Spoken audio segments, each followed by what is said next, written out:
Hello అందరికీ, welcome to my channel ఇట్లు మీ చెల్లి. ముందుగా మీకు మీ కుటుంబ సభ్యులందరికీ వినాయక చవితి శుభాకాంక్షలు. ప్రసాదాల్లో ఒకటైన రవ్వ కేసరి టెంపుల్ స్టైల్లో నోట్లో వేసుకుంటే కరిగిపోయేలాగా ఎలా చేయాలో చూసిద్దాం రండి. ముందు మనం ఒక గిన్నెలో 3 కప్పుల నీళ్ళను యాడ్ చేసుకోవాలి. ఇప్పుడు మనం ఈ కప్తోనే అన్ని మెజర్మెంట్స్ తీసుకోవాలి.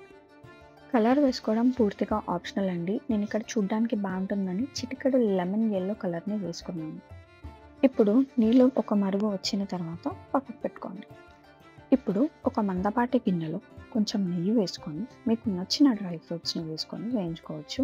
నేను ఇక్కడ కాజు ఇంకా కిస్మిస్ని వేసి వేయించుకున్నాను. ఈ డ్రై ఫ్రూట్స్ నెయ్యిలో వేగిన తర్వాత ఒక కప్పు రవ్వని తీసుకొని నెయ్యిలో వేసుకోవాలి. నేను ఏ కప్పుతో అయితే రవ్వను తీసుకున్నానో అదే కప్పుతో 3 కప్పుల నీళ్ళని తీసుకున్నాను. ఇప్పుడు మనం మంటని సిమ్లో పెట్టుకొని రవ్వ కలర్ మారేంత వరకు నెయ్యిలో మెల్లిగా కలుపుతూ వేయించుకోవాలి. ఇలా వీడియోలో చూపిస్తున్న విధంగా గోల్డెన్ బ్రౌన్ వచ్చే వరకు వేయించుకుంటే సరిపోతుంది. ఇప్పుడు మనం ముందుగా మరిగించిన నీళ్ళను తీసుకొని ఇందులో మెల్లిమెల్లిగా కలుపుకుంటూ పోసుకోవాలి. ఇలా నీళ్ళను పోసుకున్న తర్వాత మనం ఉండలు లేకుండా మంచిగా దీన్ని కలుపుకోవాలి. ఇలా 2 నుంచి 3 నిమిషాల వరకు కలుపుకున్న తర్వాత మనకి రవ్వ నీళ్ళనంతా పీల్చుకొని ఇలా కనిపిస్తుంది. ఇలా రవ్వ ఉడికిన తర్వాత మనం ఇప్పుడు ఇక్కడ పంచదారను వేసుకుందాం. నేను ఏ కప్పుతో అయితే రవ్వని తీసుకున్నానో అదే కప్పుతో ఇక్కడ పంచదారను తీసుకుంటున్నాను. మీరు మరీ స్వీట్ ఎక్కువగా కావాలనుకుంటే ఇంకో 1/2 కప్ కూడా వేసుకోవచ్చు. ఇప్పుడు రవ్వ ఇంకా పంచదార పూర్తిగా కలిసేలాగా మంచిగా దీన్ని కలుపుతూ వేయించుకోవాలి. ఇక్కడ నాకు వేసుకున్న పంచదార కరగడానికి 3 నుంచి 5 నిమిషాలు పట్టింది.